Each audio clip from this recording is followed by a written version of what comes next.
D2 Word Life here with He loves black licorice. D2 Word Life here with shit stick eater tides, riptides. Fuck off. And no, black licorice is fucking gross, but we're not talking about that here. Lord knows we debated it in pretty much almost every single live stream on Twitch recently, but that's not what we're talking about here in this video. In this little review video, we are reviewing the snooze fest that was known as No Way Out 2002. It was not a snooze fest. Dude, I was falling asleep near on almost every match on this damn show, not gonna lie, and so were you. No. The only reason why I fell asleep is because I woke up early. Yeah, and then you had to add in, well, you fall asleep in most of these shows we watch. Shut up. And I don't care. This event took place on February 17th, 2002, in Milwaukee, Wisconsin, at the Bradley Center, with an attendance of 15,291. The commentators for this event was Jim Ross and Jerry Lawler. Your boy Michael Cole wasn't even in sight, which I know made you sad, right? no, that made you sad because you want to see him in his orange singlet. No, that's you, motherfucker. You keep bringing it up. Nope. Hell, I could just picture you going to Raw in April, which for the last Raw before me, which, yeah, we will be there. I can just picture you with a sign that says, Michael Cole, one more match, please. It's a bet I could see you actually doing that. All of a sudden, you just see me with a sign. You're like, oh my god, what the fuck? He's like, oh, does D2 wants you to have one more match with Gunther? No, that's you. That's your dream. Nope. But anyway, and also the freaking ring announcer was Howard Finkel for this event. And honorable mention going to the Sunday Night Heat match where Diamond Dallas Page defeated Big Boss Man by DQ disqualification to retain the European title. What the hell are we doing here? Well, also, this was one of the last pay-per-views underneath the Federation logo. Yeah, it was one of the final pay-per-views under the WWF banner, despite the fact that we still call it WWE, obviously. Yeah. Because they were still saying, oh, get the F out of here for the WWE stuff, because they were transitioning because they lost the trademark to the World Wildlife Fund a few months later, because they were in the middle of the lawsuit at this point. They had to do the name change in May. Well, technically, they had it first. Yeah, and that's because, well, anyway, the story from what I heard is that the World Wildlife Fund reached out to Vince McMahon being like, yeah, we don't care if you guys have the same initials, just don't be using the WWF as the website. When freaking the internet took over, and what did Vince do? Plaster WWF.com everywhere. Well, because Vince had the right to do that, because Vince had the fucking rights to the damn logo. And a bunch of other shit, and a bunch of other legal stuff regarding freaking and whatever it was. Either way, the Panda organization won, causing the name change to WWE. Which we know it by today, right? Obviously. That's because Vince didn't want to fucking go into a long out fucking legal battle. Yep. Because at that point, he was about to take out the Federation anyways and put in the entertainment because he didn't give a fuck. So yeah, there was no like high package promoting the main event. It was just, the pay-per-view opening video, and that's it. Plus the intro to the show, fireworks, everything. Got introduced to the show. And what did the show start off with here? Oh, the show started off with Tag Team Turmoil. No. Before that. What did we see before that match started? We seen a certain group make their debut in WWE in their respective returns. Like I was saying before in the other review, this was after the draft.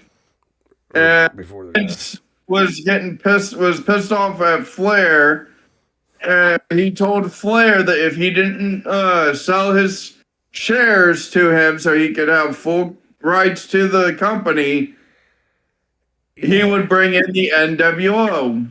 And so he brought in the NWO to inject the poison. And what do you think they came out and said? Well, Oh, we have so much heat in the back from the boys.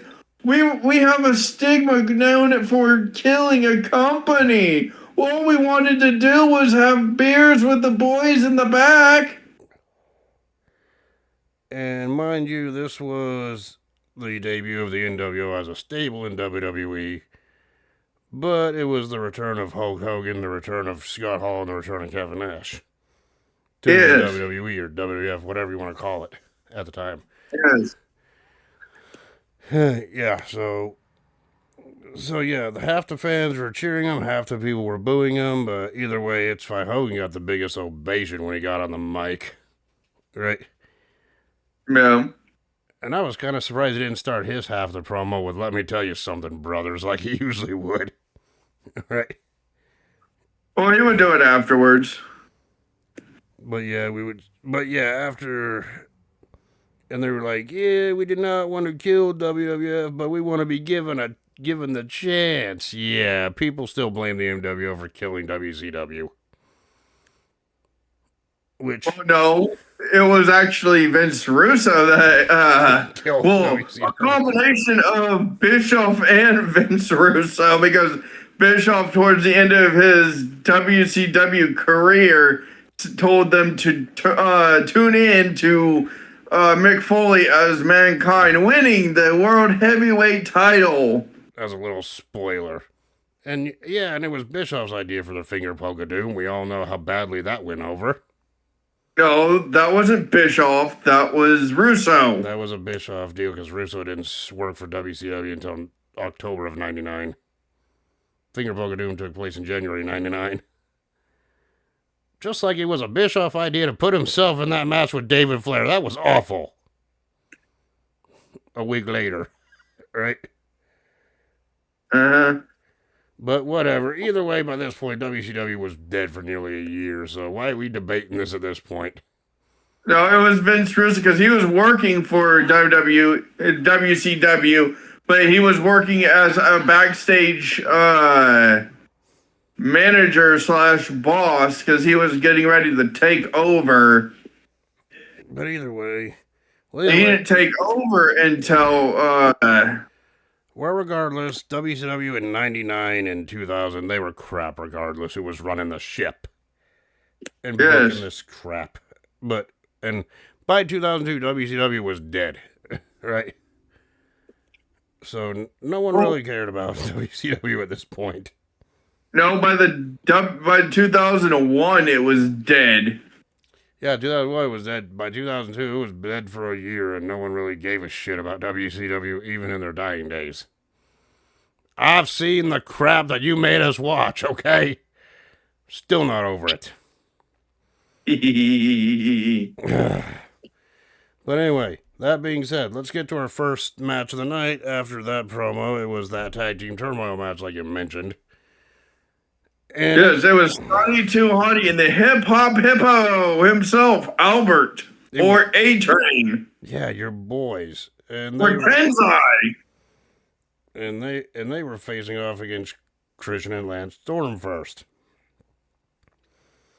Gotta admit to you, yeah, Albert was a little dominant in this match. It was a little bit dominant in this matchup here. Good start. Near the end of that one, I'm just gonna be brief. Near the end of that one, Scotty Tawani went for the worm, got super kicked by freaking Storm and interrupting his move, and then Christian nailed Scotty with the Unpurrier to get the pin and eliminate Scotty Tawani and Albert from the match. Which I know upset you because you wanted Scotty Tawani and Albert to win. That would have been better than the Un-Americans facing the Hardys next. So yeah, the next team in here was the Hardy Boys. And you know, the Hardy Boys, Matt and Jeff Hardy, both have history with Christian in those TLC matches, so it was kind of interesting to see them tangle up again. Right? Yeah, and then But in the end, Jeff Hardy pinned That hit Storm the twist of fate on on Storm. Lance Storm. Yeah, Lance Storm got it, followed by Jeff Hardy nailing the Swanton Bomb on Storm to eliminate Christian and Storm, and Christian started throwing a tantrum like a child at this point. Right? Yes. And of course, the next team that came out was the Dudley Boys with Stacy Keibler in their corner. Right? To face off against the Hardy Boys here. Yeah, is it bad that I kind of forgot Stacy Keibler associated herself with the Dudley Boys at one time? Yeah, she was the manager for the Dudley Boys. Yeah, and then the Dudley Boys brought the fight to the Hardy Boys. Those two have a lot of history together, regardless, right? And you were very sad that the Dudley Boys lost. Yeah, and then we seen a little mini cat fight between Lita and Stacy in the ring, right? Yeah. But ultimately, Bowie getting distracted by it is ultimately cost the Dudley Boys after Bo was taken What out. caused the Dudley Boys was Bubba Ray trying to think he was a freaking cruiserweight, jumping off the freaking top rope and then crashing and burning. Because he tried to do a senton onto freaking Jeff Hardy to flatten him like a pancake. Yeah, and eventually Bubba and Jeff Hardy were fighting on the outside.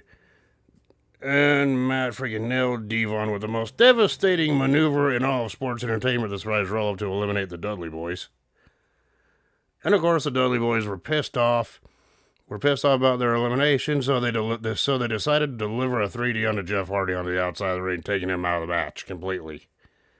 Yes. And then what were the next team to come out? Oh, the next team to come out were your boys, Billy and Chuck. No, we all know that you liked Billy and Chuck Palumbo. Of course, this was before they had Rico as their manager. I don't think Rico would debut as their manager the following night on Raw or whatever it was. I don't remember exactly, right? And it was a short match. It was a short little interaction between the Hardys and the Billy and Chuck here, considering Jeff Hardy was taken out. He was outside, knocked out from the 3D. Matt tried to fight Billy and Chuck off, but ultimately got caught by Chuck with a kick, followed by a famous from Billy Gunn. Matt and the Hardy Boys were eliminated when Billy Gunn pinned Matt Hardy. And the last team to enter this was the APA, Farouk and Bradshaw. They didn't the ass kickers. They didn't give a shit, right? Right. Dude, they just fucking came down and attacked Billy and fucking Chuck, and fucking when Billy was like, "Oh, I'm gonna freaking throw you into the," because this is a short fucking match at that point. Is fucking Billy's like, "Oh, I'm gonna Irish whip you," and then what happens? Freaking Bradshaw comes in with the freaking lariat from the clothesline from hell. On the Billy and Bradshaw got the pinfall over Billy Gunn and won this tag team turmoil for the APA that you way. You sad that your favorite team, Billy and Chuck, lost. No, you're sad because they lost this match. Oh yeah. No. You were very sad. You even told me that you wish that they had a longer run in than what they had. No, that's you. No. Yeah, and the stipulations for this tag team turmoil match was that the winners would face the tag champions at WrestleMania, which is kind of funny because WrestleMania 18's tag team title match ended up being a four-team elimination match, with the champions from this show not even being involved in it because they would lose the title shortly afterwards. to Billy and Chuck. Damn, right? Yes. But we'll discuss that more when we talk about the WrestleMania 18 review whenever we get around to it. Right? So yeah, throughout each match there was a backstage segment. What was it? Ric Flair being interviewed in the back first. Following that. Talking about saying, they were asking, what do you think that the NWO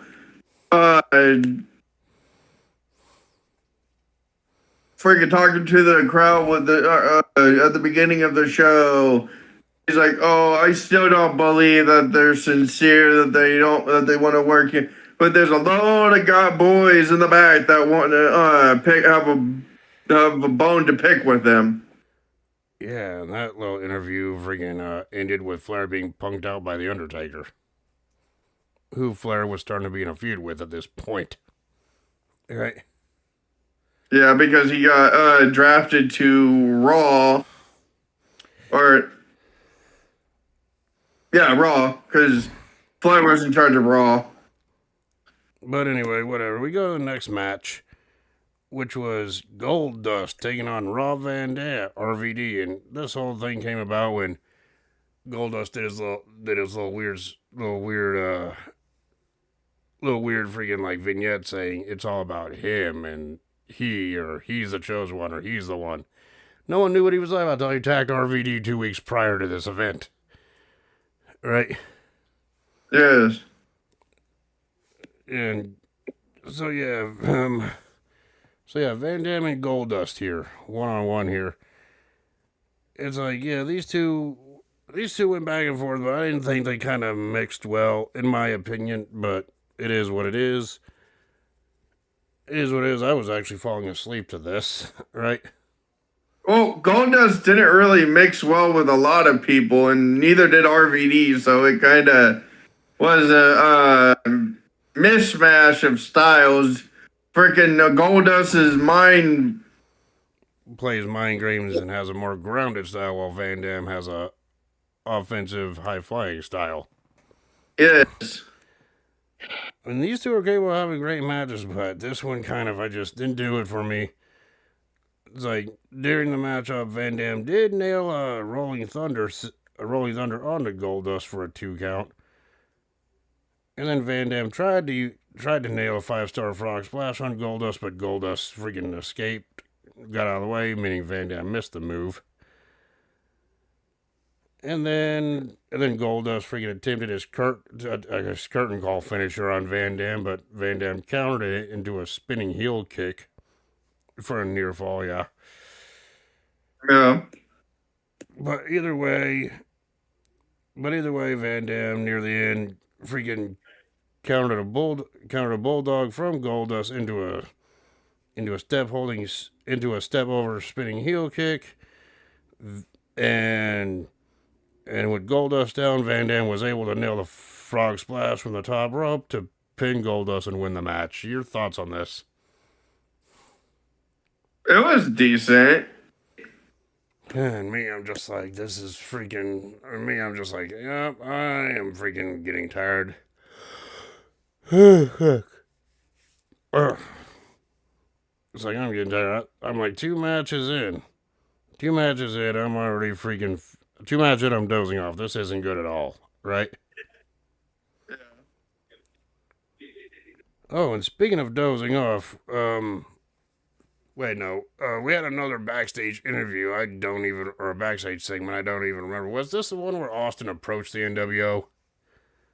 Or was this a different one? Austin was walking in the back, and the NWO comes up and says, "Oh, we want to drink a beer with you." So they give him a 6-pack, and he just fucking tosses it. It's like Austin turning out, but you know Austin's serious when he says that. Or when he does that, right? Yep. Then we go on to perhaps probably your favorite match of this show. It was for the tag team titles. It was Spike, Dudley, and Taz, the champions, defending against Booker T and Test. They were going up against Test Book. Or book these testicles. Wait, what? Right? Wait, Yes. what? Wait, what? That ain't a pro review, too. Sorry about that. That's a joke. But only because Test would call his fans testicles about a year later. As a fan favorite, figure that one out. Right? Yeah. Well, that's after his un-American run. Yeah, I know, but still. Booker T and Test were in control over their smaller opponents for the most part in this one.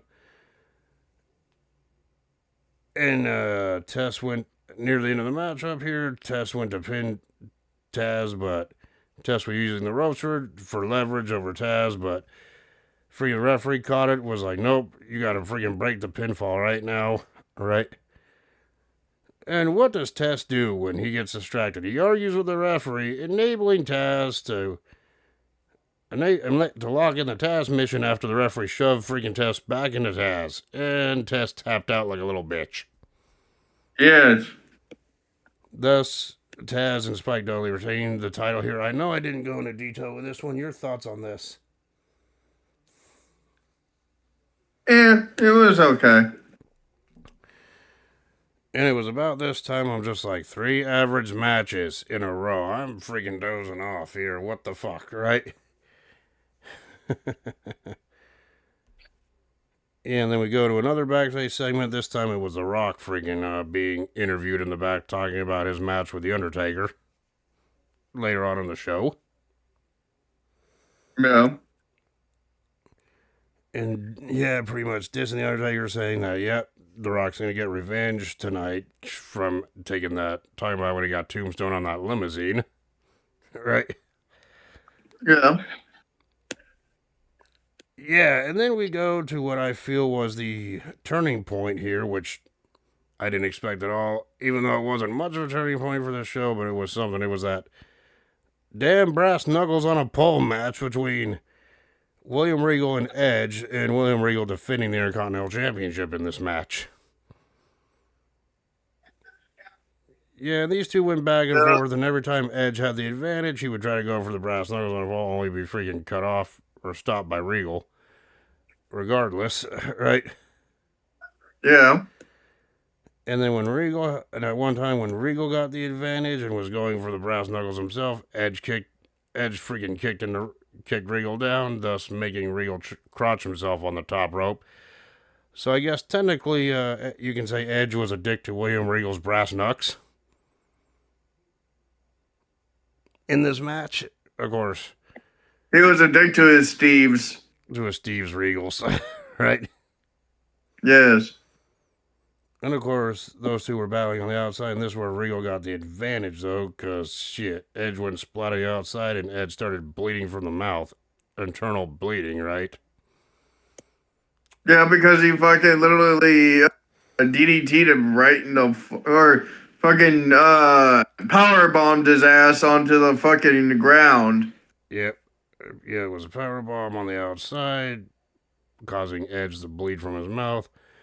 Back in the ring, Regal did lock in his Regal stretch, which Edge freaking violently got out of, right? Of course. Well, Edge was also still battling internal injuries at this point from Regal doing the Regal stretch to him 2 weeks prior to this. But either way, Regal was able to retrieve the brass knuckles from the pole, but Edge freaking knocked Regal off the top rope.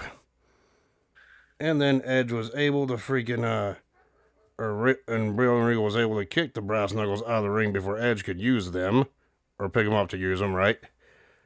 Yeah. This was near the end of the match, so Edge nailed Regal with a spear, but instead of going for the pinfall, he went back outside, got the brass knuckles that were on the outside, and he was like, that's it, Regal's going to pay, right?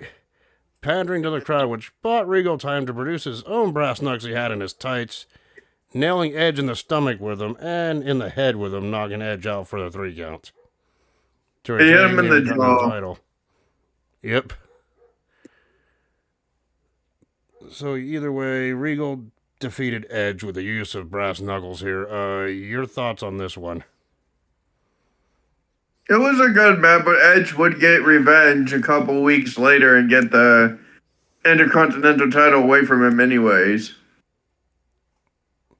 Maybe not away from him, but he got revenge here. He got revenge a couple weeks later because it was Van Dam who defeated Regal for the IC title at WrestleMania. We'll go into more detail about that later, but then what did Edge do? Get into a feud with Booker T over shampoo, like we mentioned earlier. God, I cannot. Is there any worse way to build a WrestleMania match other than fighting over shampoo? Hair versus hair? Of course, then again, I can think of a lot worse storylines that WWE did, especially in 2002, other than the shampoo angle. Am I right? Which went nowhere, by the way. Exactly. I mean, I can think of a lot of worse angles in 2002 they did than the shampoo angle. Yeah, 2 for a matter of fact. It's like, oh, 2 words, Katie Vick. Yeah. Angle and Booker. Oh God, that was also bad, right? But anyway, we'll discuss that when we talk about the WrestleMania 18 review, whenever we get around to that, right? Yeah. So yeah, anyway, next match on the card, this one actually had a video hype package. It was one of the ones that was actually, one of the main focuses going into the show. And that was The Undertaker and The Rock facing off against each other. Now, I guess The Undertaker felt dissed by The Rock, and The Undertaker said, you know what, Rock's going to respect me, so what did Taker do during one of Rock's qualifying matches for a title shot opportunity? Undertaker hit him with a steel pipe. Yeah, Undertaker nailed The Rock in the head with a steel pipe, causing him a number one contender shot, right? And so, how did The Rock respond? The following episode of SmackDown, following that, The Rock interfered in Undertaker's Hardcore Championship defense against Maven, costing The Undertaker the match and the title too to Maven. Right? And what did The Undertaker do to The Rock following that? Beat the hell out of him backstage and tombstone him on the dang freaking limousine. Yes.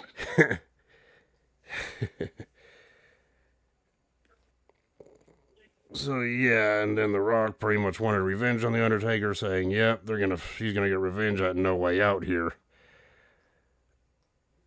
So yeah, The Undertaker made his entrance first. His Limp Bizkit theme. I'm sorry, it's weird seeing The Undertaker come out with a Limp Bizkit's theme, but give a little freaking hints of a character change with Big Evil, which is what he was doing here. Right? In my opinion. Right? And then The Rock came out. He didn't even wait for an introduction. He just ran to the ring and just went at The Undertaker. And those two kept going at it back and forth in this matchup. Right? Yes. Including at one time fighting all the way out to the crowd and whipping each other into a pair of doors out there leading out into the hallway. And the referee was just like, I'm not counting them out. Just let him go. Let them do their thing. Right? Yeah. And of course, later on, near the end of the match, The Undertaker I believe, nailed a DDT on The Rock, got him down, got a 2 count, and was throwing a little hissy fit, frustrated over it. I'm like, really? Is this what we're doing? Right? So yeah, The Undertaker... Taker took advantage. Yep. And then after The Rock was down for a while, Taker goes to his bike and starts fiddling with it. What do you think he's going to do? And I'm just like, Jesus Christ. The Undertaker's up to something. He was just sitting there on his bike, fiddling around doing something. And then the referee confronts, like, what are you doing? He just throws the referee to the steel steps, and then he revealed what he was doing. He was grabbing a lead pipe off his bike that he wasn't intending to use on The Rock again. Right? Yeah, and then who comes running down next? And before we before we go into detail what happened next, did you even catch the fan yelling at Taker, Taker, you should have bought a Harley? Right when he was heading back into the ring, I'm like, shit. Right? Well, because he could have taken the muffler off. But then, Ric Flair tried to... When Taker brought his bike out, because those were his bikes that he had, he drove a different motorcycle every night.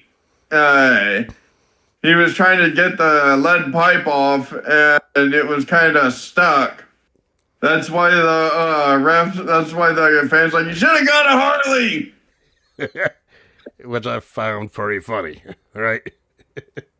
Yes, and then Flair fucking runs down and then fucking starts hitting him and kind of, and then fucking he did his famous chop, and then fucking Taker's like, Taker just stared at him like all Uh-huh. evilly, performed, and the Undertaker nailed a big boot on the Flair, knocking him out. Yeah. And then the Undertaker went back to the ring with the lead pipe, with a pipe in hand, and he tried to attack The Rock with it, but The Rock freaking avoided it, laying the Undertaker out with a spine buster. And then Vince McMahon came out. I'm like, how many? No, he did the spine buster and put him in the sharpshooter. Yeah, he put him in a sharpshooter, yeah. And the Undertaker looked like he was about to tap out, but we all know the Undertaker doesn't tap out. Then Vince McMahon came out, interfered, distracting the referee, which prompted The Rock to release the hold and attack Vince McMahon. All right? Yeah. And then the Undertaker fought back, got up, attacked The Rock from behind once again, freaking scooped up The Rock, attempted to nail The Rock with a tombstone, but Flair got back in the ring, and then Flair nailed the Undertaker in the head with a friggin' lead pipe, thus enabling The Rock to nail the Undertaker with a rock bottom and get the pinfall win. So this is why they had their WrestleMania 18 match. So technically, it took not one but two men to beat the Undertaker on this night, right? Yes. But anyway, your thoughts on this chaotic interference-heavy match between The Rock and Undertaker here?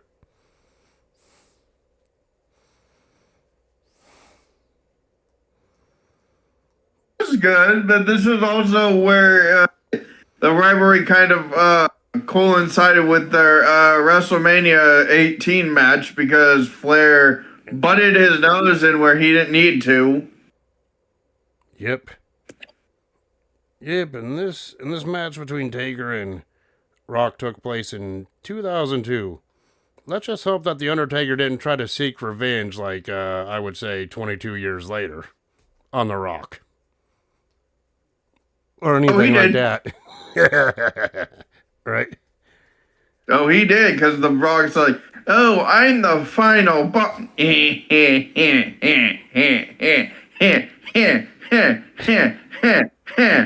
Yeah, and we all know how that turned out.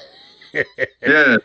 But anyway, that being aside, I thought the match was up to this point the best match of the night, despite the interference. Because the rest of the matches before that felt like a slog to get through, in my opinion. Right? Yes. And then the next match we had was Triple H versus Angle. Yeah, for the number one contendership for the Undisputed Championship at WrestleMania 18. And yeah, Triple H won the 2002 Royal Rumble. Vince McMahon decided to after coming back 8 months early from a quad tear, which is unheard of. Yes. And then then Kurt Angle was penciled in to face Triple H with his number one contendership on the line, considering Kurt Angle was the last one eliminated from the 2002 Royal Rumble. You can thank Mr. McMahon for making this match. And, of course, we had the storyline between Triple H and Stephanie McMahon, which Stephanie McMahon said, we need to renew our wedding vows. Triple H was like, no. And then Stephanie at this point was like, you have to, I'm pregnant. Only for Triple H to find out it was a big fucking bullshit lie. Right? Well, storyline wise, yes, but in actual, she was semi-pregnant at that time.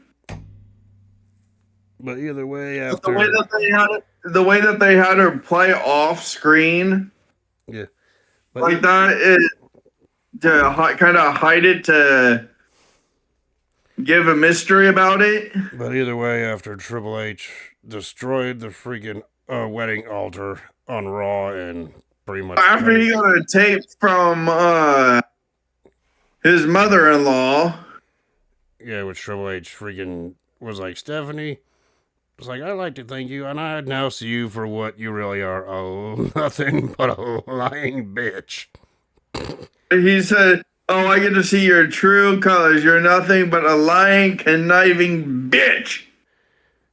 And destroying the wedding altar set, obviously. Pedigreeing Vince McMahon and shoving Stephanie down. And it wasn't until the following... He didn't really shove her. He just walked up to her, put his finger out and poked, and she fell over her father. Gave her the finger poke of doom. Goes back to that, am I right? That's all he did. He literally pointed on his finger. She fucking backed up.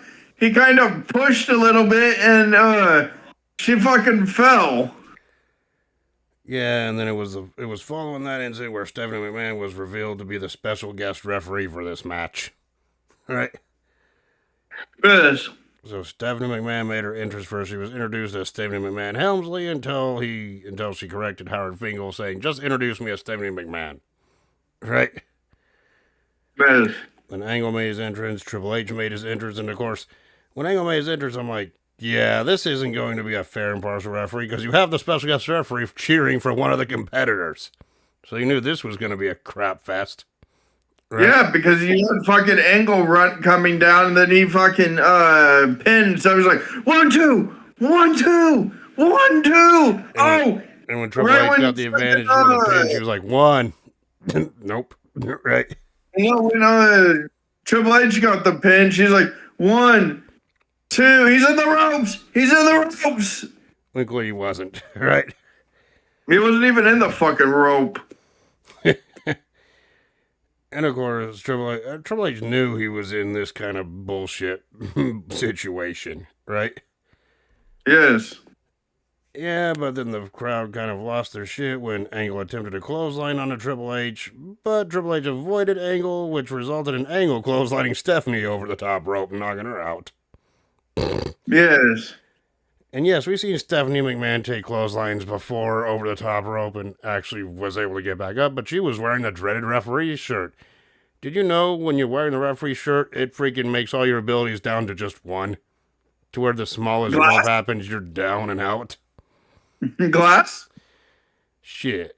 When you're wearing the WWE referee shirt, you might as well just go around being like that one fish from SpongeBob. I was born with glass bones and paper skin.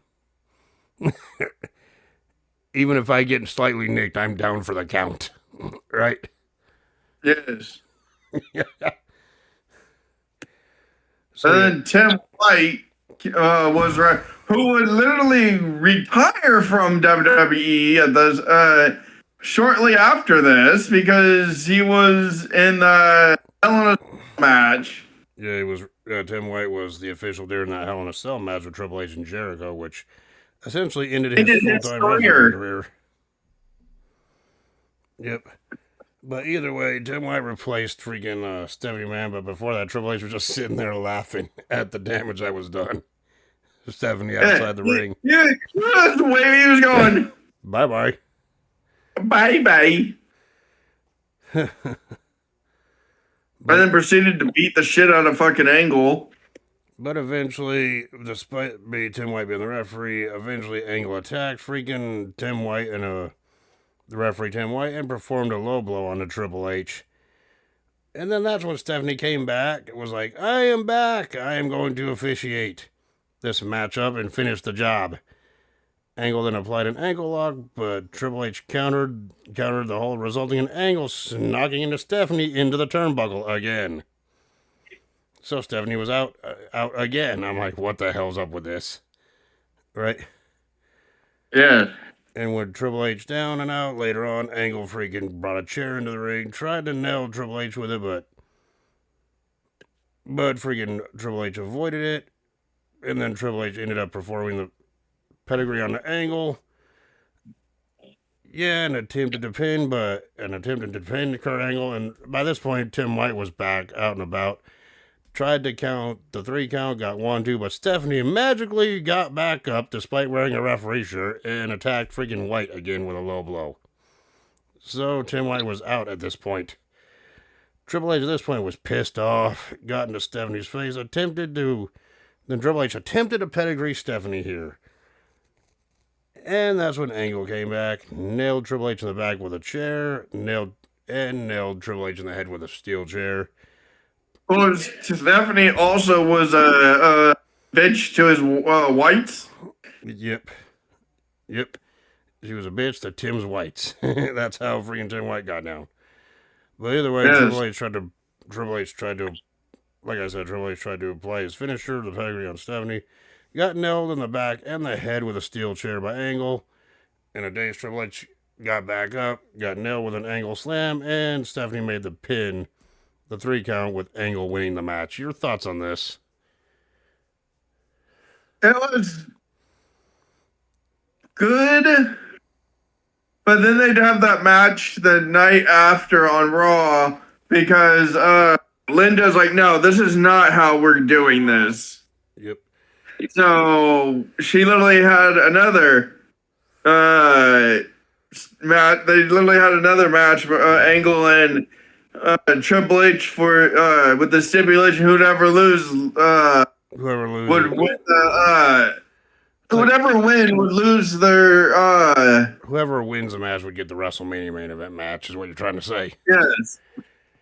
Yeah, and Triple H ended up winning the rematch the following night on Raw due to Kane's interference, thus causing the rivalry between Kane and Kurt Angle going into WrestleMania 18 to spark. Instead, Yes. right? But either way, this match, it was a real clusterfuck. That's all I gotta say about it. And it was an unfair advantage for Triple H anyway. It was basically a glorified handicap match. That's what it was. Right? Yeah. Yeah, so I'm just like, it's like the story, I understand the story, and like we know where it ends, but this match really wasn't that. I'm not saying it wasn't entertaining. It was entertaining in its own right. Just not. I'm not gonna get. It's not a 5 out of 5 classic or anything like that. You know what I mean? Yeah. So it's like somewhere in the middle. And so we go to the main event of the evening here for the Undisputed Championship. Yeah, and it was Stone Cold Steve Austin, the number 1 contender, who won the number 1 contendership on Raw, like about a couple weeks prior, taking on the Undisputed Champion Chris Jericho. And this wasn't, in the Undisputed Championship Jericho had here, this was before they had the made into one WWE Championship belt. He was still carrying the Attitude Era belt plus the WCW World title at the same time at this point. Right? Yeah. And I'm just thinking to myself, man, I have both of those championships as replica belts, so I can go around being like, look at me, I'm the Undisputed Champion. You'd be looking at me like, no, you ain't. Right? No, you ain't.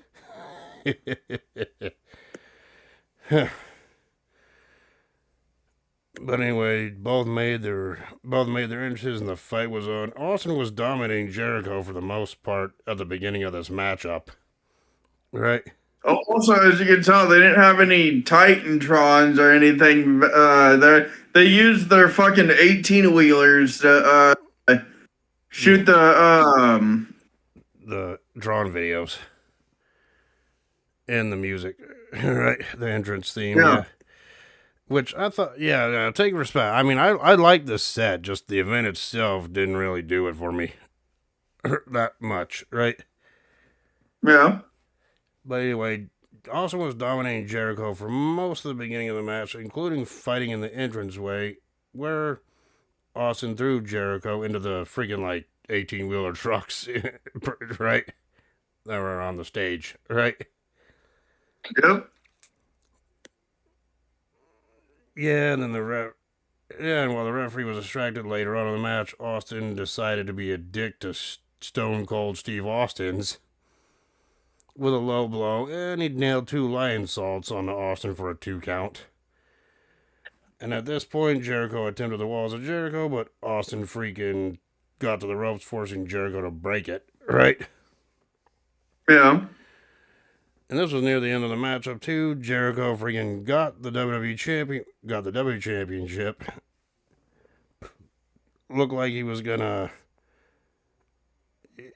Yeah, it looks like he was actually. This was after Jericho got the freaking walls of Jericho. Austin got to the ropes. Jericho retrieved the WWE title belt while the referee was down, but Austin performed a spine buster onto Jericho into the title belt. Austin went for the stunner, but Jericho countered it into a breakdown onto the championship belt, which, for those of you who don't know, the breakdown that Jericho had is the skull-crushing finale that The Miz uses today. by the way, Yes, with a stroke. or the stroke that Jericho or that Jeff Jarrett used to use or uses, right? Yes. Pretty much the same maneuver, right? And of course, that earned Jericho a 2 count. The referee got knocked down again. Austin freaking applied the walls of Jericho onto Chris Jericho, and Jericho tapped out to his own move, but his own submission hold, but it did not count since the referee was down and out.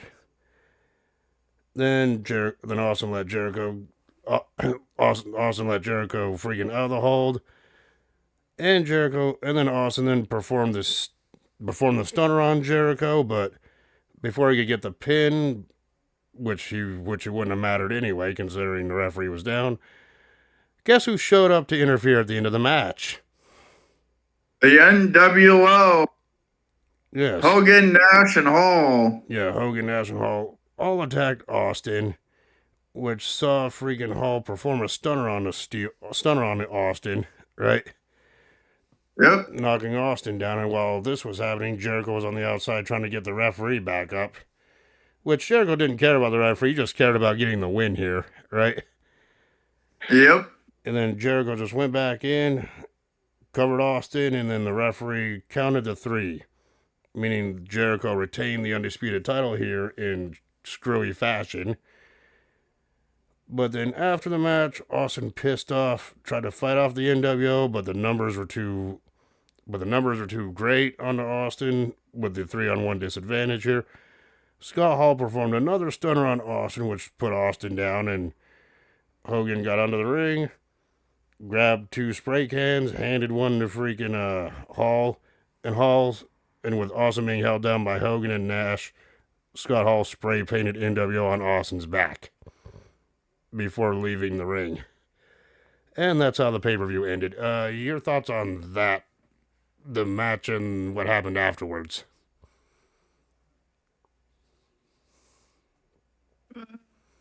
Person one, Stone Cold should have gotten his titles back because he was. Yeah, Jericho beat a couple times. Match. I mean, he had Jericho beat a couple times, right? Yes. And Austin got branded by the NWO at the end. He got fucking screwed by the NWO. Right. This is where everyone thought it would have been either Nash versus Stone Cold or Hogan versus Stone Cold. Now, I know a lot of fans wanted to see Hogan versus Stone Cold back then, but Austin turned that idea down. Instead, Austin ended up taking on Scott Hall at WrestleMania 18. But what we got out of it was a great match between Hogan and The Rock. Oh yeah, we forgot to mention this. There was a backstage segment between the NWO and The Rock backstage too. Yeah. Hogan, Rock told Hogan, "You see this camera? Shine it up real nice. Turn it sideways and shove it all up all your candy asses."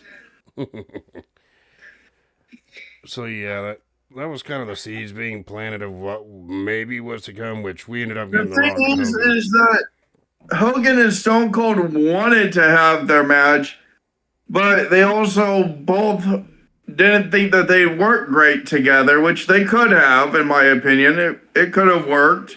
And then there was the fact that's a dream match to actually happen, but Vince wanted to go in a different direction and have The Rock turn heel. He wanted Hogan as the heel, Rock as obviously the face, but the crowd in Toronto that night decided to cheer Hogan, who was the heel, and boo The Rock, who was the face. And yeah, but the thing is that Vince wanted The Rock to turn heel that night, and that didn't have Hogan turn face, which that didn't happen. Which kind of happened and kind of didn't happen. I mean, let's face it. I mean, The Rock wouldn't go full-blown heel until the following year, giving us Hollywood Rock. While Hulk Hogan was the babyface in their rematch the following year at No Way Out, which we reviewed, right? But Because we yeah. had The Rock versus Hogan 2. Yeah, and we still gotta review the original Rock versus Hogan match from WrestleMania 18, which we will in due time. Probably around WrestleMania season we might review that one. Who knows, right? Uh huh. But anyway, here's with that being said, here's our thoughts. What I call our favorites part of the review, our rating system and final grade. The APA winning that tag team turmoil match, I gave that one 3 out of 5. 4. You enjoyed it slightly more than I did. Rob Van Dam defeating Goldust, I gave that one 3 out of 5. 3.5. Could have been a little bit better. Taz and Spike Dudley defeating Booker T and Test to retain the tag team championships. Not surprisingly, I also gave that one 3 out of 5. 3.5. It still could have been better. Yep. It could have run just a little bit longer. Yeah. But because I would have actually liked to see Taz take on Test a little bit longer. Yep. Because it was literally the little guy versus the big guy. Yep. William Regal defeating Edge in that brass knuckles on a pole match to retain the Intercontinental Championship. I gave that one 3.5 out of 5. 4. The Rock defeating The Undertaker, I gave that one 4 out of 5. 4.5. Yeah, agreeable. Kurt Angle defeating Triple H to become the #1 contender for the undisputed title with Stephanie McMahon as the special guest referee. 3 3/4 out of 5. 4. And Chris Jericho defeating Stone Cold Steve Austin to retain the undisputed championship. I also gave that one 3 3/4 out of 5. 4.5. And my personal final grade for No Way Out 2002 is a C. It felt average. High C to a low B. Yep. So about C plus to B minus for you. Yes. So, next week it's my pick for what we are going to do on the classic pay-per-view review segment here. And I have decided what we are going to be watching next week for the review. Be afraid. Be very afraid. You made me watch No Way Out 2002, which that was a snooze fest. I'm not really a big fan of it. It was a C average pay-per-view to me. So about our review next week. I got a question. Maybe you can answer it. How do you like your Undertaker? Regular or extra crispy? No. No. You know exactly what I'm talking about there. Damn it, no. Next week we are going to be reviewing Elimination Chamber 2010. Which ironically was a pyrotechnics guy final night on the job. God damn it, you're making me review one of the other bad fucking. I gotta fucking find what the fuck it was on there because I couldn't find it on Netflix. It'll show some of it. Oh, we had The Undertaker defending the World Heavyweight Championship in the Elimination Chamber match after he was burned hella bad. Oh, we had Laycool taking on Gail Kim and Maurice in a tag match. Oh, we had The Miz taking on MVP for the U.S. title. You said Elimination Chamber, right? Elimination Chamber 2010. 2010. Okay, we had Undertaker and World Heavyweight Undertaker and WWE Sheamus WWE Championship defend their championships. in the Elimination Chamber. Oh, and we also had Drew McIntyre take on Kane for the Intercontinental Championship. That'll be a fun watch, right? Well, Kane won that. Oh, and then we have an extra bonus match where the winner of the Chamber match took on Batista when Batista cashed in his "I help Vince McMahon because reasons" contract. Yeah, that was another fucking Cena fuck. Because Cena fucking won the title in the Elimination Chamber, and then again Vince fucks him over because Batista's like, "Oh, I sucked up to Mr. McMahon so much, he owes me favor. I cash in favor." And Batista bomb, and then a 1, 2, 3, and it was over. Oh, we all know how much you love the Elimination Chamber 2010 pay-per-view. We all know it's one of your favorite events. You couldn't stop talking about it.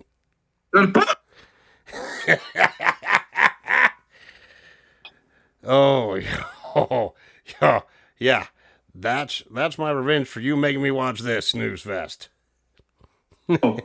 Be very afraid, because it's my pick next. Yeah, after next week's Elimination Chamber show, we're going to be reviewing.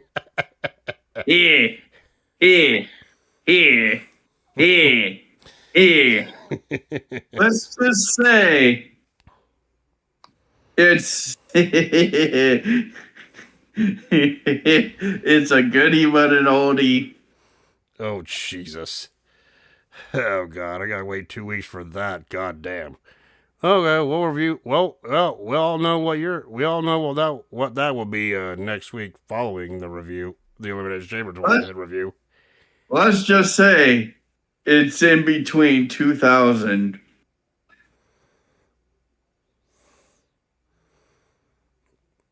And what year? We already did No Way Out 2000. Who said it was No Way Out? You're like, who said it was? I bet you're like, who said it was even a freaking goddamn February pay-per-view? It's probably what you're thinking, right? Well, anyway. Actually, it may be another No Way Out. Oh, but either way. There was a couple more that we did not do. Yeah.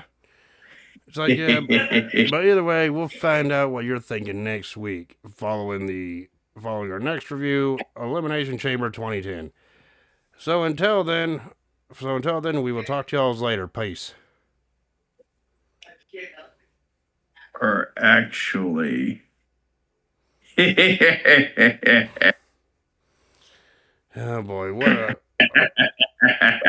Trying to do the outro. What the hell have I dug myself into? We'll find out next week. So anyway. Okay, Count Dracula laughing. Anyway, next week we got. Be afraid. Be very afraid. Anyway, next week we got Elimination Chamber 2010 review. So until then, we will talk to y'all later. Peace.